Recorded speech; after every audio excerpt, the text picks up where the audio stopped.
But in a rematch situation, so many different things can be learned. Tim will no doubt have studied this, looked and reflected on the mistakes that he made and the opportunities he could create. So I think if you're Nils, you cannot expect it to be the same match you played earlier.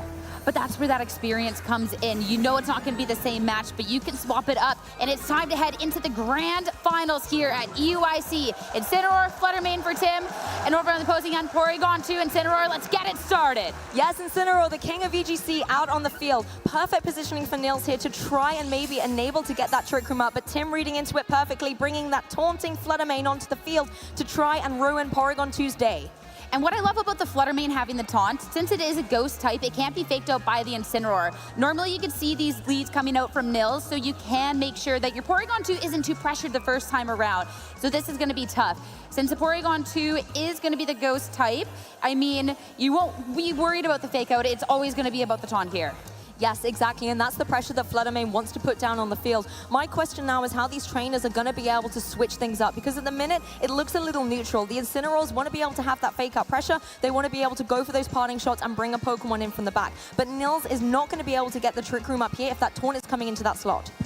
And for Tim, you need to make sure that you're shutting things down and making the most of the momentum that you have with this lead. And the Porygon 2 swapping out, I'm curious what Tim's going to be doing here. It's going to be Ursaluna, the chosen one, right away to be making an appearance. Porygon 2 knowing it cannot thrive on the field there, bringing in the Ursaluna as the fake out goes down into the opposing Incineroar. The taunt does connect down, so Nils manages to get the Ursaluna in for free here as the Incineroar on Tim's side, unable to move. There goes the burn. Guts is activated. Now things look a little dicey for Tim. If you can be bringing the Ursaluna in mid-turn, you don't have to have that turn of Protect to wait for the Flame Orb to activate. So sure, you're taunted, you can't Protect past the next turn, but you now have that burn, you now have the capability to off-putting a lot of pressure here.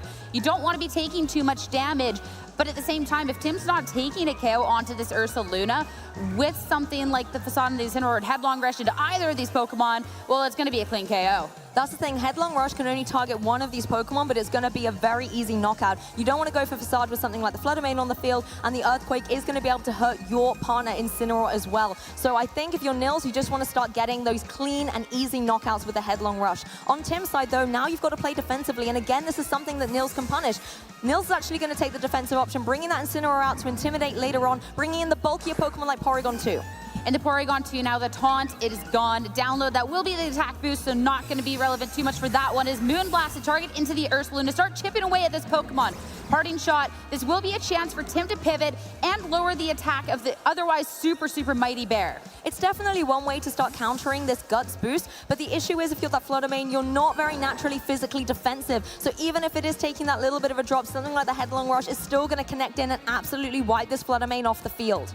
And since you have the boost over on Nils' end, it'll all be about how Pokemon are trained. This is going to be a super hefty Headlong Rush coming out into you, and Tim definitely taking the time, staying calm, looking at what's going to be best to pivot into this. Since the Porygon 2 is in, you want to make sure that you have some way of making sure this Trick Room isn't set up, so Rillaboom will hit the field. This will be the Grassy Surge as well for the grassy terrain. Yes, this also negates a potential Earthquake that Nils could have gone for here, but instead it's that Headlong Rush straight into the Fluttermane. That is a one-hit KO. It is gone from the field.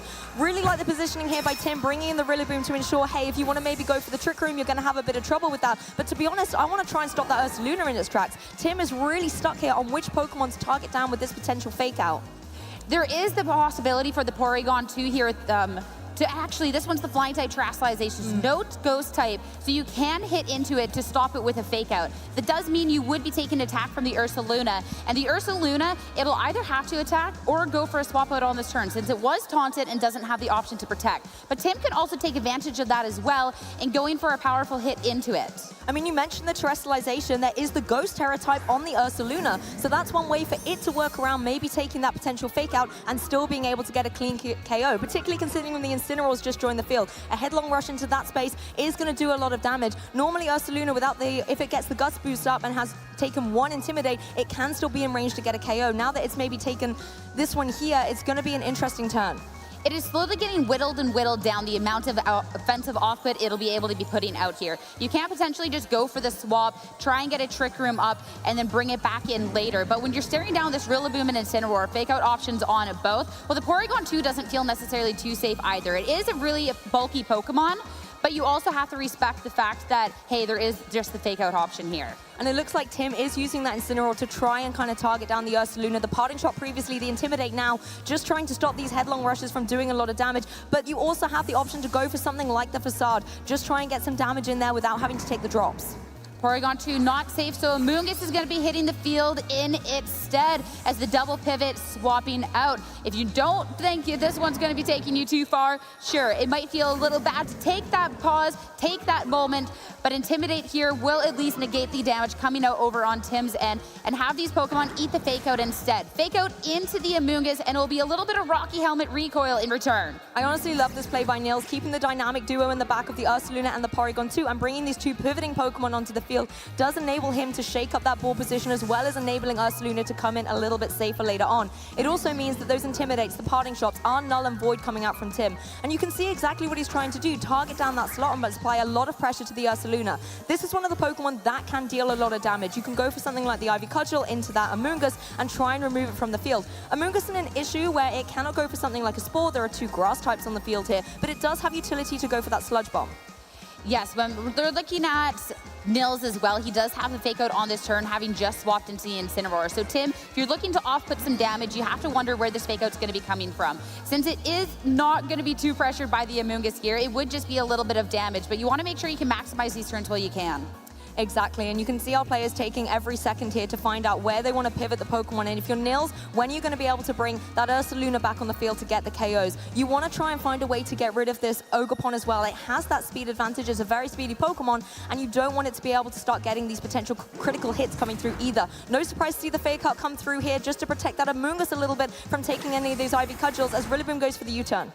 And into the Incineroar, it's not about the damage there, it's about what you could be bringing in instead. You do have the Incineroar then, that could be the swap in, just keep putting on this pressure. You want to make sure things that are going to thrive in this Trick Room situation are taken down, so you want to make sure this Amoonguss cannot be doing much on this turn. A round of Intimidate as well, the Incineroar, that attacks going to be doing less. Sludge Bomb into the Incineroar, just a little bit of damage. And I think the fact that Tim only has 3 Pokemon remaining right now does give him such limited flexibility in which Pokemon obviously he can pivot in. So this Incineroar keeps returning to the field, but not being able to do what it wants. There's no Ursaluna to Intimidate. There's no opportunity to really go for a Fake Out that's going to be detrimental.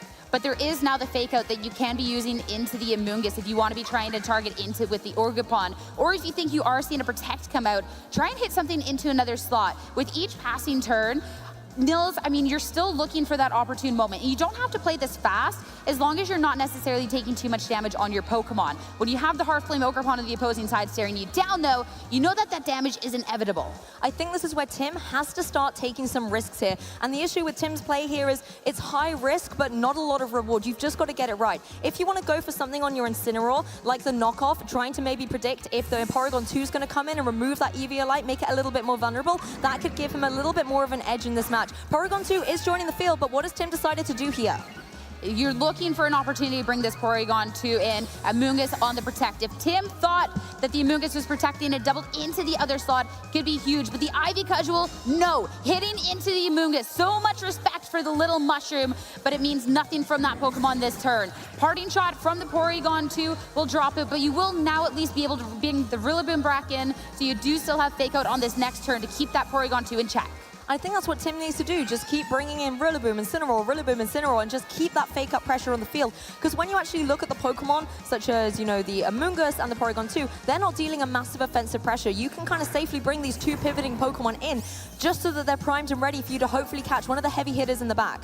When you're looking at something like the Porygon 2 on the field as well, it does not protect. So hitting into that Pokemon is always going to be safe. And you have to make a decision now if you're Nils, because the Amoonguss having just protected on that previous turn, if you try and go for the Protect once again, it's only a 1 in 3 chance. If you pivot out there, the Porygon 2 is such a safe hit into that spot. And you know that Tim has to respect the fact that that Trick Room can be going up and has to stop it.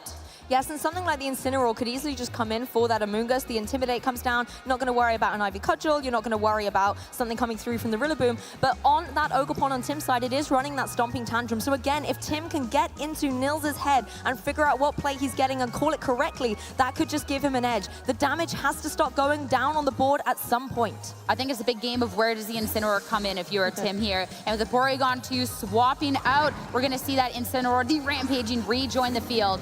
Intimidate will bring down the attack on both of these Pokemon, so wherever they're targeting, if it is into that Amoonguss or not, is going to be doing a little less. But it's time to see the first terrestrialization of our match. Let's light up the stage here in the Masters Grand Final as the terrestrialization comes through on the Ogerpon. It's now going to get that embody aspect and get the attack boosted back up that it just had dropped by that Intimidate. Make sure you can deal as much damage as you can. Make sure that that Intimidate just gets evened out with that attack rise. But it's not going to be the only terrestrialization. It will be Amoonguss as well, dropping its grass typing into the ghost type, so anything headed its way is just going to be a neutral hit. Yes, this also means that Amoonguss is safe from any of these potential fake outs that have been rolling around through this game. So just allowing it a bit of defensive flexibility. The fake out was actually going down into that partner slot here as the Ogerpon does go for the Stomping Tantrum, but goes into this ghost type and it does very little damage. We'll have to take almost the same in recoil here, allowing the Amoonguss to go for the Spore. What a perfect read. The calls are coming out, but in Nils' favor, calling the terrestrialization, dropping that grass typing, and making sure that you can Spore it and have this Ogerpon stopped in its tracks. Stomping Tantrum into the Amoonguss, a call that the Incineroar, where does it come into here, would have been into that slot. That would have been a super effective hit, but now it basically negated, and that is a huge momentum swing in Nils' favor. Nils absolutely one step ahead of Tim here, calling it perfectly, knowing the terrestrialization was there and taking full advantage. This is exactly what we were saying in the team preview, and Nils is now in a great position to keep building up this momentum. Amoonguss can always try and go for something like the Sludge Bomb down into the opposing Rillaboom. It does have to worry about maybe something the Rillaboom can throw in its direction. It could always just try and U-turn out of there or go for the Wood Hammer and boost it up by that grassy terrain, but that's why the Incineroar right next to that Amoonguss is the perfect partner in crime. I would look to see the Rillaboom either go on the offensive, try and start dealing with the Amoonguss, since at this point the Amoonguss will just take a neutral hit from something like a Wood Hammer, or pivot back out if you're thinking that Nils is going to try and find an opportune moment for that Porygon 2 to come into place. First turn to sleep onto the Ogerpon, that one's a guaranteed, as Parting Shot will bring this back down to -1, so it can't be doing that big damage that Tim would like once it wakes up. Ogerpon's not having a good time on the field right now. You know, it's taking a little bit of a nap, needs to wake up for these finals, as well as having all these stats dropped.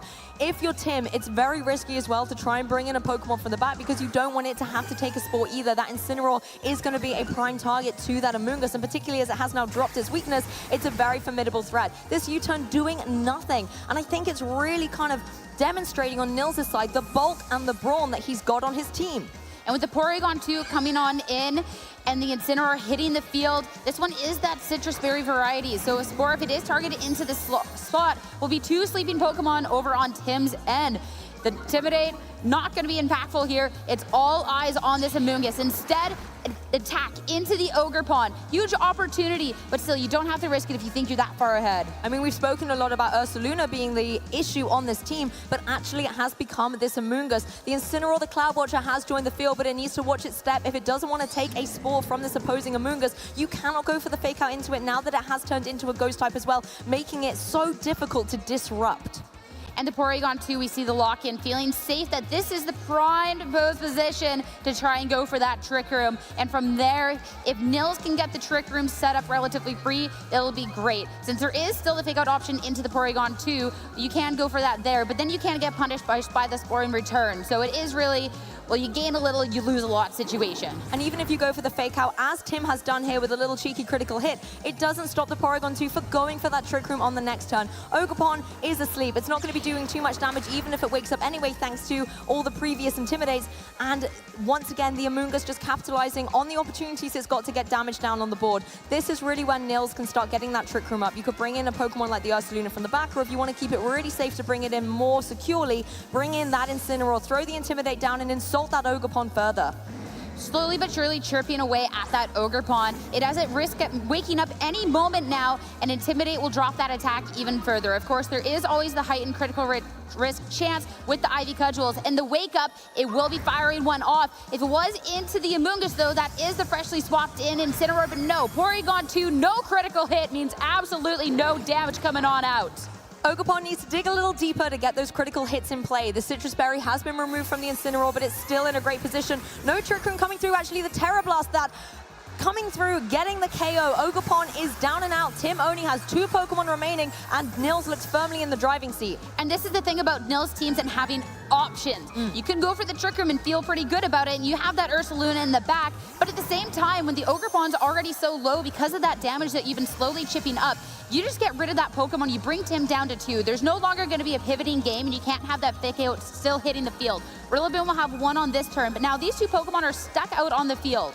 And I don't think it's coincidence that the Fluttermane and the Ogerpon have been the first Pokemon KO'd on Tim's side. Those were the 2 that would give Nils the most disruption. Now he's safe to go for these Flare Blitz. Look at that, another KO. Incineroar jumping on the offensive. And now there's just the Incineroar versus all 4 Pokemon on Nils' side. As soon as the heat was turned on, it was cranked up in this match. Knockoff into the Porygon 2. Oh no, the Eviolite is gone, but at this point in the match, the Trick Room is set. If it wasn't sealed before, well, that makes it now. Porygon 2 just showing that it can still actually go for the Trick Room. It is capable of doing it. Wasn't able to get it up. Exactly. You know, it's done lots of good things on the field, but this is where it really is in its comfort zone. If I was Tim now, I'd start looking towards game 2. I do like the Pokemon options that he brought. It gave him flexibility. It gave him options, but Nils has those by the bucket load. The issue that Tim has got is he has to find a way to capitalize on those moments, trying to catch the Ursaluna instead of allowing it to come in that turn 1, whereas Nils is able to have more flexibility in those. If he doesn't make 1 or 2 reads, it's not going to be super detrimental to his ball position. But if he's able to catch one, the momentum just swings completely in his favor. I think where it was tricky is we saw Tim go ahead and make some of these plays, making these calls. Specifically, the one that stands out to me is when Incineroar could have come in for either slot and targeting the Stomping Tantrum into the onslaught with the treads of the Amoonguss, and it wasn't swapped in there, and all of a sudden you're doing no damage. So Tim's showing that, yes, he will make this plays, but Nils just kind of 1 step ahead. That was the same turn where we got to see the Spore fired off, and when you're losing the damage capability over on Tim's end, well then you are just losing so much in this match. And it even just started on that first turn.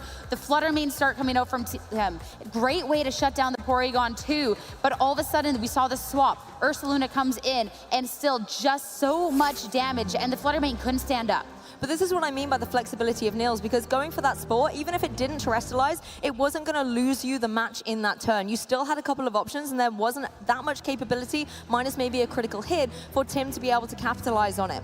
I think coming into this next match, Tim has the potential to do something with the Urshifu. Urshifu is a very interesting set in here where it's running the Focus Sash. And in a format where we see a lot of Choice Scarf or even Mystic Water, having that little bit of respite, having that 1 kind of second chance you can get from taking damage could be what he needs to be able to get a KO. Something like the Surging Strikes is going to be able to connect down and do big damage into opposing Pokemon like the Ursaluna, into the Incineroar. You've just got to make sure you avoid the Porygon 2 and the Amoonguss, and that's easier said than done, Sierra. It definitely is, especially when looking at the Amoonguss, since it is Rocky Helmet Amoonguss over on Nils' end.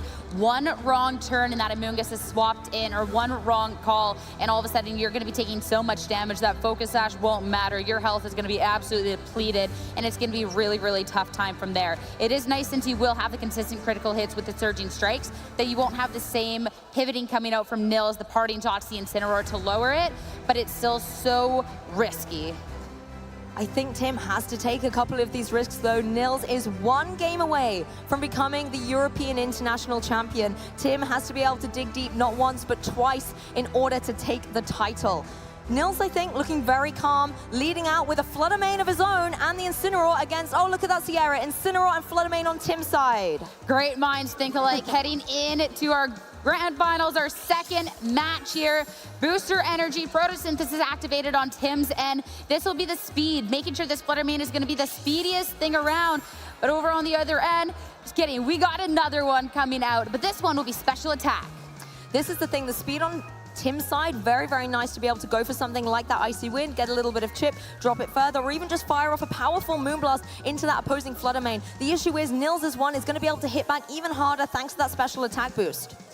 When you're looking at it, though, since you are going to be outsped, you do not want to be having a powerful hit targeted into you with something like the Shadow Ball coming out from Tim. So you have to be putting a little bit respect from this. Since we actually don't have that move over on Tim's end, we could just see something to kind of slow the speed, but that means that you have a way, you don't have that powerful way to pressure. Though a Terra Fairy Moonblast would still deal loads. It would, and the Shadow Ball on Nils' side, actually, that is something you don't want to have to worry about, because it could go down and get a big amount of damage, but instead, Fluttermane actually choosing to protect, maybe see what Nils is going to go for here. It is that Shadow Ball, a wise defensive play on Tim's side of the field, and of course, no fake out to be seen from these Incineroars. One knockoffing into the other, so now the Incineroar's going to lose his Citrus Berry, does not have that in his back pocket for later on, as the Incineroar on Tim's side utilizes the opportunity to try and drop that special attack boost thanks to the parting shot. Yeah, just keeping the Flutter main over on Tim's end honest. Hey, I got this, but you don't, and let me see why it could be a detriment going on forward. Since you do have a stage of lowered special attack going on, that is going to be negating that booster energy that you had. So you do have to be able to capitalize on this while you can. Since it is slower, you can still be threatening some pressure into it too. And that's gone for the match now as well. It's not like the Flutter main can switch out and get the booster energy again. It has to now keep itself at this neutral position. Tim really taking his time to think which Pokemon he wants to bring in here. He has to call every turn perfectly, and it is going to be the Ogerpon. Breathing a sigh of relief, there's no Amoonguss in sight. And again, thanks to the speed advantage it's got, it's now in a prime position to deal out damage. You could go for something like the Ivy Cudgel into that opposing Flutter main and remove it from the field. And regardless of what Nil has in the back, nothing really wants to switch into an unintimidated Ivy Cudgel. You could even take it further and go for the Terrestrialization. Interesting to note here, now that we get an opportunity to see what Nils has brought to this match, this is a complete pivot, a complete 180 from what we saw here in game number 1. We have that little bit of information that Tim does it, so I'm intrigued to see if he thinks going on forward, if there is that trick remote in the back. This will be that first hint, though, with the Incineroar swapping out, that maybe this match isn't quite what it seems as Amoonguss joins the field. This is so typical of Nils' playstyle as well. You think you've got his matchup down, and he actually shakes things about completely, throws you completely off your game. We are going to see the Terrestrialization come out, and it is going to be on that Ogerpon Half Flame, getting the Embody Aspect boost and getting +1 attack. Thanks to the speed, momentum that Tim has got early on in this game too, this is where things could really hurt. Amoonguss or Flutter main does not want to take an Ivy Cudgel. Whether you make the call or whether you made the safe play, because Protect on the Flutter main coming out from Nils means you don't want to be taking any of that damage this time around. Moonblast would be firing into the freshly swapped into the Amoonguss. Very little damage there. Stomping Tantrum, anticipating the Incineroar was sticking in. You're still going to be doing a nice chunk of damage on this turn, but it's not going to be a clean one-hit KO into something like that freshly swapped in Mushroom. You can really see that Tim was targeting down that Incineroar, trying to remove the potential Intimidates from the field, because that's something that the Ogerpon is really not going to appreciate, as well as having that fake out momentum that Nils demonstrated so perfectly in game 1. The issue is now the Incineroar's in the back. Nils can freely bring that in, go for an Intimidate here. With the Incineroar as well, we fall into that same game as game 1. Where does the Incineroar swap in? Because the Ivy Cudgel targeted into that slot is not going to be doing much. And if you all of a sudden anticipate, hey, I think the Incineroar is swapping in here and hit a Stomping Tantrum into a slot, we already got to see that the damage into the Amoonguss, it wasn't too much. Maybe with that double up, it could just hit that kicker, but it would definitely be close. Flutter main had to protect the last time around, so we'll switch this time. Yes, doubling down on the safety here for Nils, bringing in the Incineroar to the field once again to get that Intimidate and kind of put the Ogerpon back in check a little bit as this game is progressing out. Flutter main also going defensive on Tim's side, not wanting to have to take any potential Shadow Ball coming through from Nils' Flutter main. And look at that, Sierra, a little bit of a passive turn from both our players. A chance to kind of scout out what's going on. Ivy Cudgel attempted into the Amoonguss is just going to be a negated hit. Now, Nils, you have that fake out pressure going onto this turn into the Ogerpon on the other end. Of course, you can just go for the spiky shield and just target into the Amoonguss. Since it had protected, it could be safe, and it is already low enough that could be trying to do something. But again, the move selection and move choice be tough. You have the taunt, though. That's the thing, Flutter main's key in this point. It can go for the taunt into the opposing Amoonguss, but Amoonguss on Nils' side does have access to that Sludge Bomb, and that's not something that the opposing Flutter main wants to take. Flutter main is key for Tim here. We know that the Urshifu is hiding in the back for Nils. It's Choice Scarf. You need to make sure that your booster energy boosted Flutter main is still on the field to be able to try and outpace it.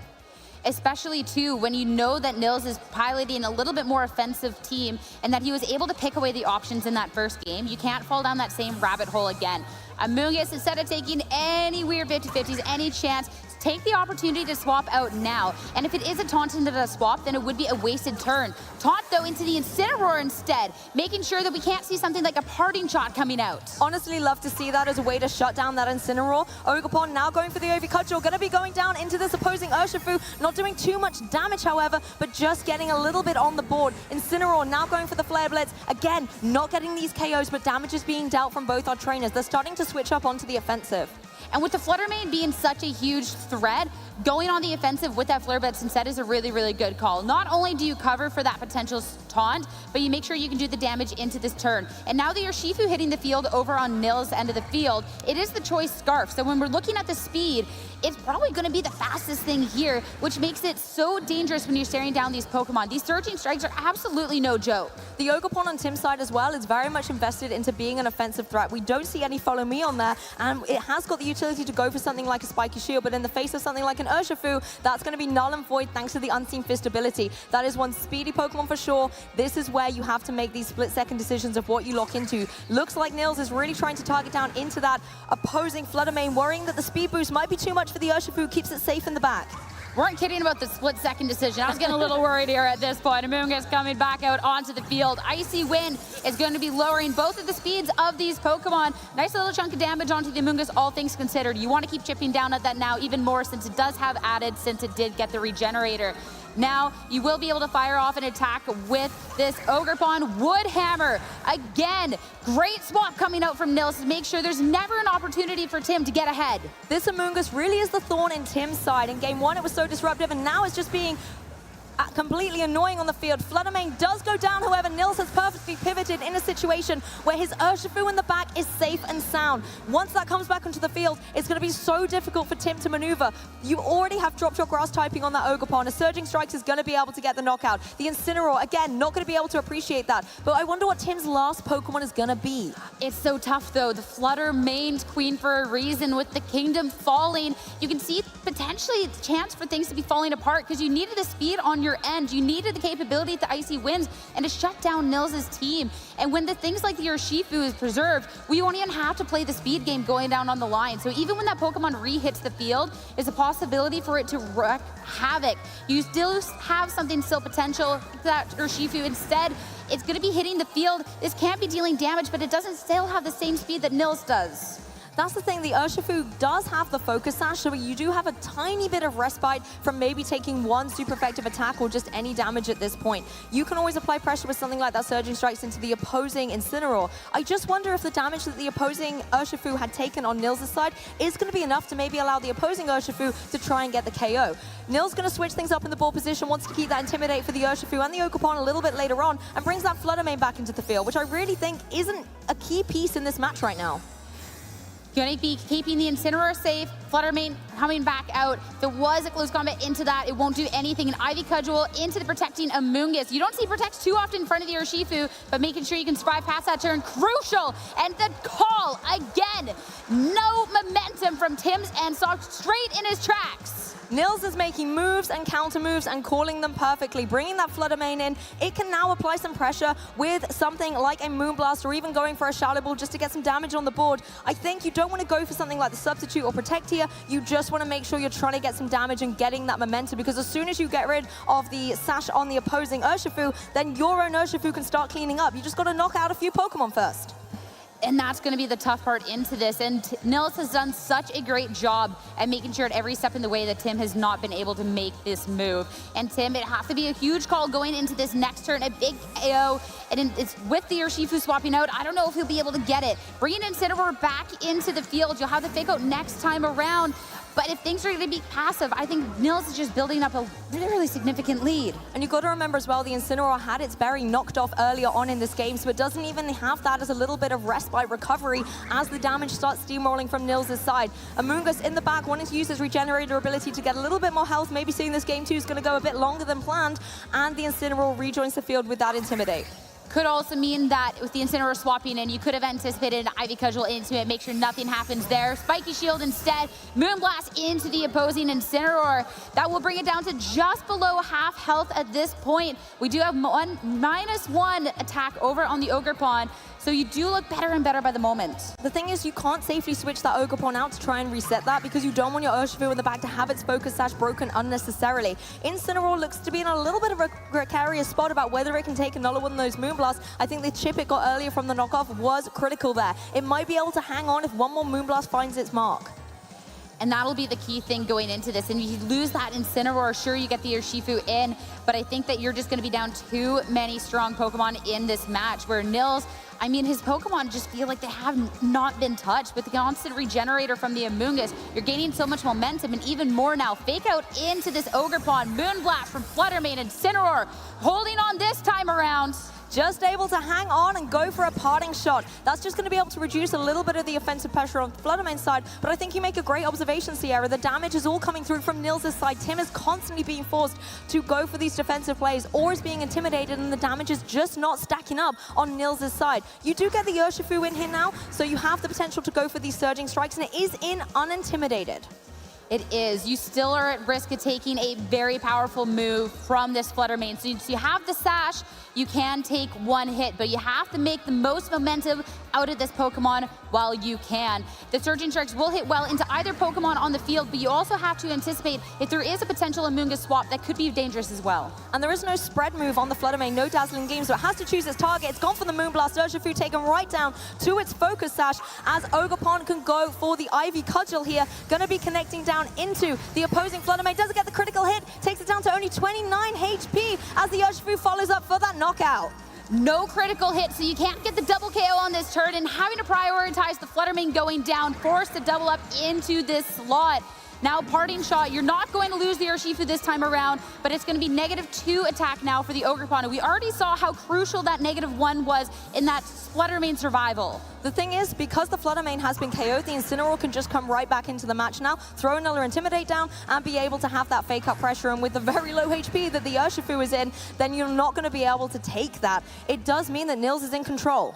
And when you're looking at the Urshifu hitting the field and the Incineroar as well, you have the priority in terms of the Urshifu. Even just that Aqua Jet, 1 HP, you're more than cleanly picking up that KO, or even the Fake Out coming out. And you can't safely protect past the Fake Out because the Urshifu will just KO you. So you, yes, got a lot of momentum with that Urshifu with that KO, but it really, really hurt that you couldn't get that critical hit onto the Fluttermane with such great pivoting from Nils to negate the attack. That would have jumped Tim right back into the game if you were able to get that double KO. The Fake Out choosing to knock out the Urshifu, leaving this Ogerpon in prime position for Nils' choice Scarf Urshifu to go for these Surging Strikes.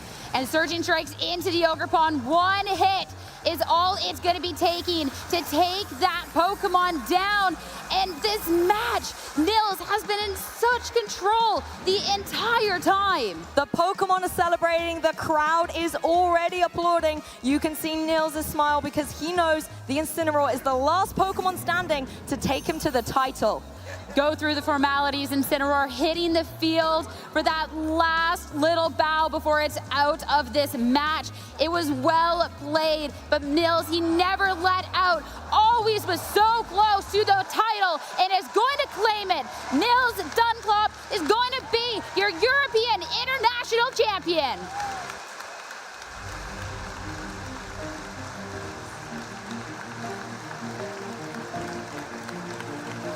What a match, what a victory. Their previous match, Nils was absolutely in a storm, and he's shown exactly how having this anti-meta call was indeed the right selection for EUIC.